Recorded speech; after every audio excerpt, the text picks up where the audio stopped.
Hello everyone and welcome back to another Stratagoy video. We're finally back with more LUMINETH content. In this mini-series we'll be looking at how our army plays in the new General's Handbook. To make the content easily digestible, we're rolling out the info in two separate videos. Before we get to it, I'd like to point out that this video is also some sort of invitation to an open discussion about how the LUMINETH play in the new GHB. We're all still learning what works and what doesn't, so if you feel like we missed something here, please let us know in the comments below. Join our Discord if you want to stay in touch, and please like and subscribe to support the channel. Alright, in this video we're focusing on the GHB basics for LUMINETH. First, we'll talk about the general impact the rules have had on the meta and our army as a whole. Then we'll move on to Battalion, as they'll have major consequences for the rest of the video. We move on to grand strategies and battle tactics after that. And we end the video with a preview of what's to come in part 2. You'll also get the chance to add something to that second video, by the way, so stay tuned for that. This General's Handbook has had a major impact on how Age of Sigmar is played. For this video, we'll assume that you're comfortable with all the new rules, but we'll quickly summarize the biggest changes before we move on to our insights. With the GHB 22-23, it feels like we're playing a different game. Gone are the days where monsters reign supreme. We're now completely focused on battle line on foot. As long as they have 4 or less wounds and no mount, they become Galician Veterans. This is very important, because not only do the battalions interact with veterans, but so do the battle tactics and missions. 50% of the battle tactics are tied to Galician Veterans in some shape or form, so it's fair to say they're playing a crucial part in your games. They're also the only units that can contest the proving grounds. For LUMINETH, only 4 units can be Galician Veterans, and only one of those will always be a Galician Veteran unit. That unit is our Wardens, obviously, but Sentinels, Stone Guard and Blade Lords can all be turned into battle line and thus become veterans. This is not something you always want though, as we'll see in our section about battle tactics and battalions.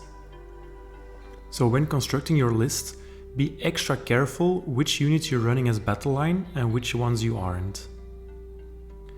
You still want some veterans though, as not having any veterans can really ruin your army in certain missions, or when your opponent is choosing the proving grounds every time. This means you'll either want very mobile veterans to take objectives and then get out of dodge, or massive hordes of veterans that can just camp an objective and take a punch while doing so. LUMINETH, sadly, can do neither very well, so we'll have to play the game in a different way. We'll play the game by controlling the battlefield and the toys our opponents get to use. Hence, we're best off using small units of Galician Veterans. That way we don't get punished by the Bounty Hunters battalion, but can still play the missions and battle tactics that require veterans. To compete with armies that have better veterans though, we need to heavily invest in control pieces and in the Bounty Hunter battalion ourselves. And even though that battalion didn't exist before, the way we play now is the way we've always played, basically. Your spells and buffs will enhance our troops and neuter the opponents', while we take out their key pieces with scalpel damage. This is how we've always won our games. The thing that has slightly changed though is the units we'll be using to win those games. And that brings us to battalions, and out of all the changes, these have probably been the most impactful. As a matter of fact, the 2 new battalions are so good that I expect to see way less one-drop lists than before, which is a good thing. Even though there's also a bit of an obsessive focus on the Bounty Hunters battalion thanks to the internet, but more on that later. Let's start with the Expert Conquerors battalion. Up to 3 troops can be included in this battalion, and they all need to be Galician Veterans. All models in Expert Conquerors count as 3 when contesting an objective. That means that 10 Wardens count as 30, but that 20 Zombies also count as 60. So unless you've got a way to quickly kill off veterans, it's going to be very difficult to wrench control of objectives via model count alone. For Lumineth specifically, I'd always stick Wardens in this battalion unless you're going for a 1-drop or if you need them to fill a Warlord battalion. Sentinels are also something to consider for this battalion. The risk here is that you need to make them veterans and thus battle line, which opens them up to retaliation from the other battalion we'll be reviewing. If your sentinels will probably remain safely in the back of your lines, then I'd pop them in this battalion if you can, since you'll be running quite a lot of sentinels anyway and thus increase the bonus you get from the battalion. That being said, this is not a particularly attractive, let alone necessary, battalion for us. Our units are way too elite and expensive to benefit fully from counting as 3 models. So unlike Horde armies, we don't really need this battalion to be competitive. What we do need a lot more as a response is the next battalion. The Bounty Hunters battalion can be filled with up to a minimum of 2 and a maximum of 3 troops, and those units inflict an extra point of damage on Galician Veteran units with their melee attacks only. This battalion probably made the biggest waves out of all the new rules that were previewed. It opens up a whole new world for overlooked units in all kinds of armies and builds. For us specifically, Dawn Riders are the biggest winners here, although Blade Lords and even Stone Guard benefit a lot from this as well. You could even go for Wind Chargers here and give them an extra damage on their -2 rend melee attacks, although I would not personally advise that. What I would avoid as well is putting Wardens in this battalion, as they thrive on low quantity attacks with mortal wounds, and that doesn't really interact well with the extra damage. When this battalion is used against us, it also means that our one and only unit that did everything well, aka Wardens, is now much more fragile. In theory, they'll die twice as easily, which is painful as Wardens are still the cornerstone of many competitive builds.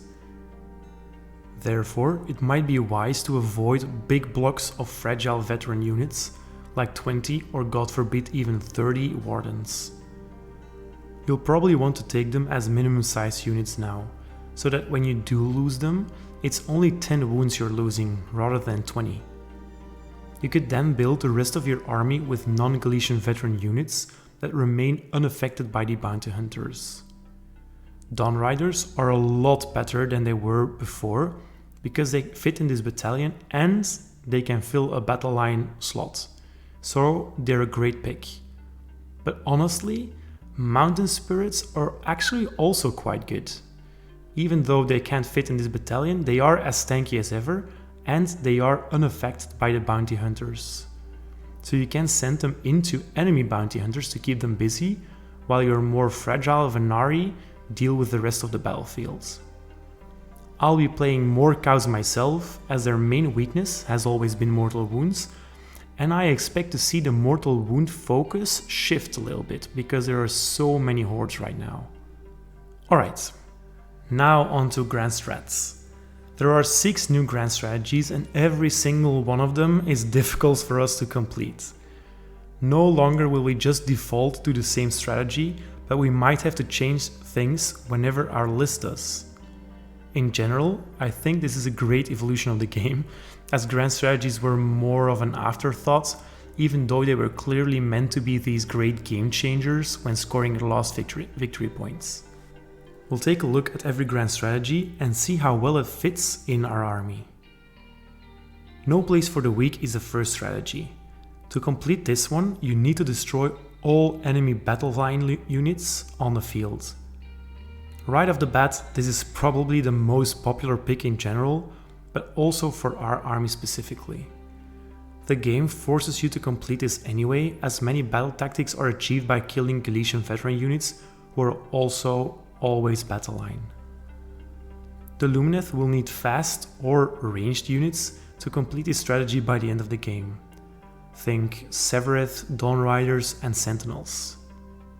If you're playing a Venari castle, possibly with Teclis, this is also a great strategy to pick, Tactics has the toolbox to remove battle line units with this magic, and big blocks of sentinels with Dawn Rider backup can take off a unit or possibly even two a turn.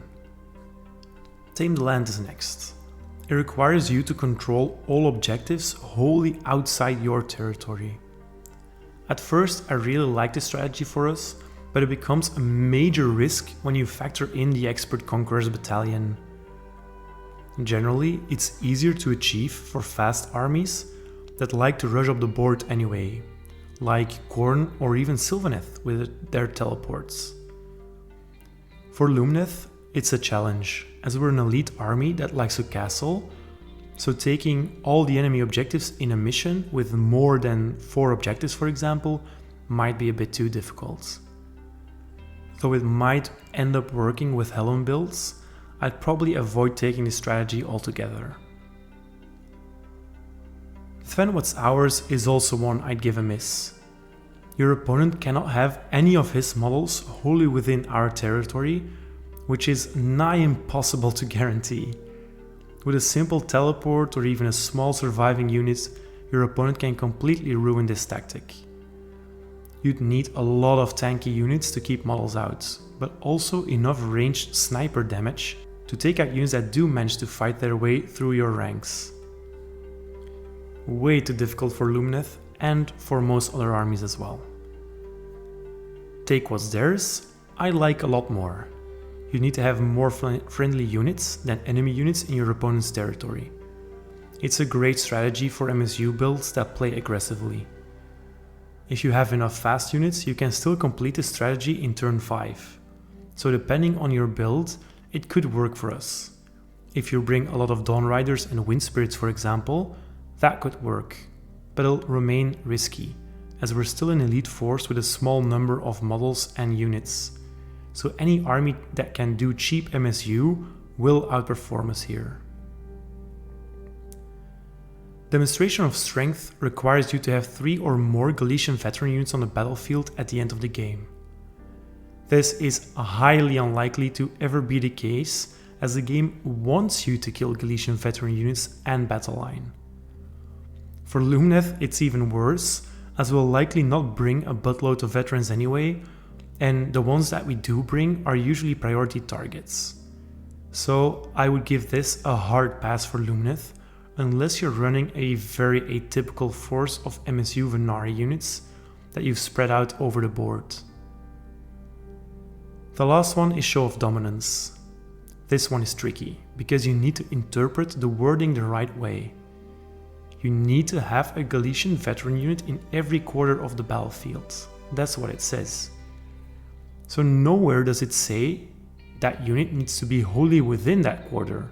So in theory, you'd be good with having just one Galician Veteran unit spread out enough to have at least one model of that unit in each quarter. While this strategy is very easy for some armies, it requires a specific kind of playstyle and army build. Speed is yet again required, or you need extreme sturdiness. You could park a unit of Plague Bearers in the middle of the board and achieve this strategy with ease. Or you could move a unit onto the middle before the game ends. Either way, you need them to be veterans, which makes this hard for Lumineth. I don't see us ever having enough Wardens, Sentinels or Blade Lords for that matter, that also survive till turn 5 and are then also smack dab in the middle of the board. So unless you're building a massive Death Star of 15 Stone Guard in your Metrica, for example, I'd probably avoid this strategy as well. So to conclude, the best strats for us are No Place for the Weak, as you'll complete this strategy via battle tactics anyway, or Take What's Theirs, if you're playing aggressive Alumnia or Helm build, for example. Definitely avoid Demonstration of Strength, and I would probably also not take Show of Dominance. Let's cover the battle tactics next. There's 8 of them, and as mentioned before, 4 of those interact with Galician Veterans. Only one of those 4 require your veterans to actually do something though, so keep that in mind when building lists. Gaining momentum is one of my favorites. It feels like an underworld objective. You need to kill a unit and then also take an objective. This one's quite easy for Lumineth Realm Lords control builds, like Venari castles with a lot of sentinels. I usually complete this turn 2. An eye for an eye depends on timing. You need to kill one unit if one of your units has been killed in the previous turn. Killing a unit is not too difficult for us, as we're a scalpel damage army, so that's exactly what we're meant to do anyway. So it comes down to timing. Whenever you have the chance to complete this, go for it. Desecrator lands I like a lot too, if you've got the right army build. You get to pick one terrain feature, partially or wholly within the enemy zone, and you need to control it, just as you would with an objective. Wind Spirits and Dawn Riders are immensely valuable here, and so are Wind Chargers of course. Personally, I'd bring Sevireth or Dawn Riders to complete this strat, as you need either of those for your other battle tactics anyway, so they'll probably be in your list from the start. You could also use a teleport from the Lord of the Winds for a cheeky terrain grab. This one's mine is not a tactic I ever expect to complete when playing LRL.